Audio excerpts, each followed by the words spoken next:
All right, getting started with the lecture on recovery and post-incident activities. Share the screen.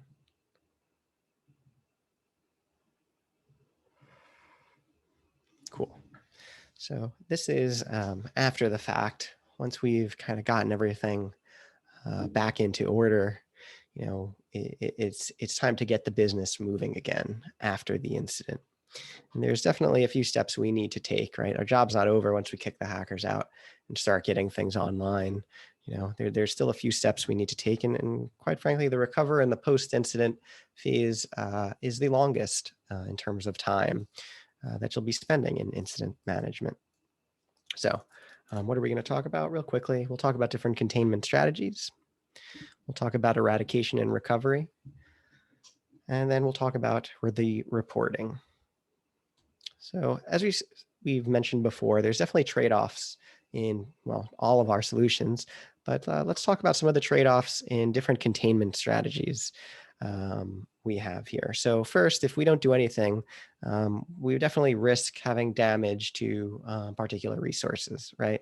If we just kind of listen to what they're doing to see what they're doing, there's potential loss that we might incur by, approaching it that way. But there's things we can do, that we want to do too while we're listening. Important things to think of are preserving the evidence of, these people rummaging around our network, right? We probably want to do that so we can, attribute what happened and maybe go after them, legally or something like that. Or at the very least, so that we could share this information with the wider, cybersecurity community as potential indicators of compromise. There's other trade-offs we have in terms of like what we were talking about this morning in interview prep, right? We can't just patch everything all the time, right? That might have some kind of impact on particular services that we need for a business, right? It might be hard to convince certain people in an organization that we need to take things down to service them. But, why? Because those are the things that make us money. So you need to have good justification for why you're taking down particular services to patch them, and also, during an incident as part of your containment strategy. Right. So again, we have costs with these strategies, and the costs we're talking about in terms of business are time, in terms of using your IT team. They're doing things they can't do. Perhaps your developer operations team, and your security team. It costs money, and it degrades the business processes when you have to take services offline. Different strategies have different effectiveness in what we're trying to do here. Right. So the questions we keep asking ourselves is, how much do we need to actually stop this attack? Because we are always under attack, right? We're constantly have bad guys in our networks, and we need to make sure that we can deal with this somehow. The other thing we have to make sure we pay attention to is how long we're going to do this situation, right? Again, that's part of the cost in terms of time. So let's talk about some of the most common containment solutions out there, or strategies out there, right? The first one is segmentation. And this is the proactive approach we'll talk about here. And that is simply separating all of the hosts based on their jobs, kind of logically separating them. It's like, instead of having a completely flat network like we have right out of your home, where it's just essentially everything is connected to your router or wireless access point, which is a router, switch, and modem all at the same thing. We'll separate things into different rooms. So we'll have different subnets, and we'll have different firewall rules or access control rules between each of these networks. It's very important that you actually have different access control rules between the networks, right? Because just because things are on different networks doesn't mean that you're more secure, right? Just because things are on different networks, that's the equivalent of like putting things in different rooms, but you don't like lock the rooms at all, or like change the locks on them. They're just like all the same door, right? There has to be different rules of access between each of these networks. So imagine here on this firewall, we have different rules for what goes in and out of the employee network, the guest network, the data center network, and out to the internet. Okay. Logical segmentation here. We have the reactive segmentation. So, oh, something's gone wrong, right? Let's build another network outside here, another LAN or VLAN, and we'll have even stricter firewall rules, access control rules. And if there's something wrong on a particular host, we'll take it out of the network that it's in. So perhaps it's in the guest network. We'll take it out of there and we'll put it in the quarantine network while we do our analysis and try and figure out what's going on. Right? This would be one of the next steps we could take. Okay. Further, like in the more extreme example we could take would be complete isolation. Right? We take it so it's completely, it could be connected to the internet, but it's not at all connected through to our network. Right? This is complete isolation. This is like segmentation, kick it up a notch, bam.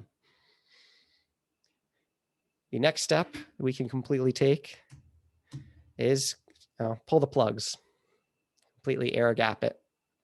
You have this completely different network that can't talk to the internet, so it can't talk to the hackers that are hacking, and it can't go onto your network. Obviously, if you have some kind of services on there, you can't do anything with that either. So this is the most extreme form of containment that you can take. When is it appropriate? Right? It depends on the situation. It depends on how you're threat modeling. It depends on the vulnerabilities that you have in your network. Right? This is definitely the extreme case, complete removal. Cool. Any questions on these containment strategies we have here, the spectrum?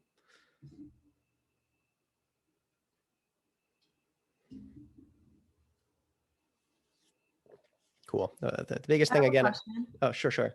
How do you like actually implement like a removal, I guess? Removal? You just literally unplug everything and has no access to the internet, no access to your current network. Move all of the, if it's a virtual device, you could remove the virtual network adapter. There's no connections.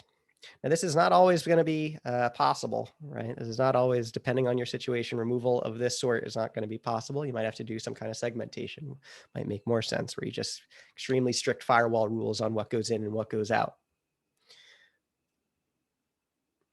Most important thing I think I want you to take away from here, from these containment strategies at the very least, is just because things are on different networks does not mean that you have effective segmentation. Right? You also need different access controls for what goes in and out of those networks. Think of it as, you have your house and say your apartment only it's a studio, it has no rooms, right? You get in, you can go wherever you want. Now you add some rooms, but they have no locks on them. They're all the same doors, right? That doesn't help that much. So you have to put different kinds of locks on the doors to make it more secure. And that's what segmentation really is there. Removal would be like just taking that room somehow and removing it from your house, right? Very extreme step. Let's talk about the eradication recovery part. We've removed, we've contained as best we can our threat, our hackers. Now we need to get rid of them and bring the system back to business operations. Okay. So again, eradication is involving, really the word is general for removing the threat completely, right? So that might involve sanitization of the data sources. It'll involve reconstruction to bring things back, and it may require secure disposal of information, depending on what's going on. Once you do all of these things, you're going to have to validate, right? Make sure that things are deleted. Make sure that patches get applied. Make sure that the permissions are set as they need to be, right? Re-imaging is going to be really the only way you can be certain about sanitizing the data. Right? You make sure that you patch all of the vulnerabilities that caused this attack to happen in the first place, right? It does you no good. The recovery phase is going to be useless if you bring everything back up and right, like they just say, okay, they push the same button again and bring everything back down, right? You have to make sure that in the process of your analysis, you understand how they got in so that you could stop them from getting in the same way, right? There's no point in bringing everything back on again if they're just going to get in the same way. And as best you can, you restore things from backups, right? Just like kind Kali Linux, when we signed up for OSCP, right? There's only two kinds of people in the world, people that back things up and people that haven't lost everything yet. So make sure you have some kind of backup system that you can bring things back from. And this goes back to the preparation phase, right? Want to make sure that we have some kind of backup system in place, right? Okay. So what's validation? I mean, making sure all of the accounts, both on the hosts, perhaps on the web application, right? Make sure all of those accounts are audited, right? You're sure what belongs to what, and all of the permissions make sense for the roles, right? We're going to verify that the logging systems work, right? Someone logs in, you make sure that it's accounted. You'll do more vulnerability scanning, right? Here's your mantra: patch, scan, patch. Always doing that. It's going to be continuous. It repeats. Have some kind of patch management system. And you're going to verify and make sure that all of your internal business processes work, right? This might involve some kind of QAing from the internal staff, but you want to make sure that things are back online again. Your textbook gives you this cool graph of like how to decide, it gives you like this flow chart of how to decide when to destroy data, purge data, or clear data. It depends on your model. So we're clear on the terms here. Clearing data would be just like simple delete, right? Using the whatever file systems read and write operations. Purging would be some kind of, maybe a zero fill operation where you fill all the bits with zero, or if it's a solid state drive, you do some kind of cryptographic erase. And then destroying would be literally destroying whatever device was holding the data so that it can't even be used again. Talking, drill through the hard drive, microwave your SIM card, whatever it is that you're doing, so that you can't use that device anymore. Sometimes those things are necessary, right? Like I said, if you've worked in particular sales jobs maybe, and you had sensitive documents, they'd have to get shredded, right? Same idea here, except we're talking digital data. Well, don't have to memorize this. And then lastly, the final part here is the reporting, right? We need to let everyone know what happened so that this doesn't happen again. Like all good stories, you want to start with beginning, middle, and end, just like how we did yesterday. Right?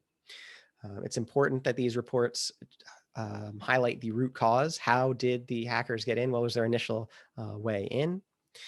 Details about the evidence and where to find it. What actions were taken to contain, to eradicate, and to recover. What was the business impact of this incident? And usually, we're talking about how many dollars. What efforts went into bringing everything back online, right? I want to talk about, scans that were shown that shows that we've fixed certain patches, right? Audits of all of the accounts and permissions, things like that. And what we learned, right? What do we need to do better? What should be changing? Because there's no point in doing all of this if we end up back at square one. Cool. So in summary of post-incidents, we talked about network containment strategies as a spectrum, talked about segmentation, talked about isolation, and we talked about complete removal. Cool. We talked about removing the threats, right? Reimaging software, deleting data, cryptographic erase, right? Bringing all of our, bringing everything back from known backups that are secure, and bringing the business back operational so people can make money again and be happy and forget that IT exists. Because that's how you know you're doing a good job, if people don't know who you are in IT. Last thing we talked about is how to secure things or secure disposal, actually. And just a little flow chart there. That's again from the NIST 888. You do not need to memorize that, but you should be familiar with those terms: clear, purge, and destroy. Again, clear is using just the basic file systems, read and write commands to remove data, essentially delete it. Purge would be doing something a little bit more intense, like a zero fill, or some known fill to cover all of the bits on the data if it's a hard drive, and a cryptographic erase if it's like a solid state drive, and then completely destroying the storage solution if you need to, if that's under destroy, such that it can't be used again. Right. And then after talking about secure disposal, we talked a little bit about reporting and what needs to be inside them. All right. Any questions on post-incident activities and what people expect to be doing after we catch the hackers and get them out?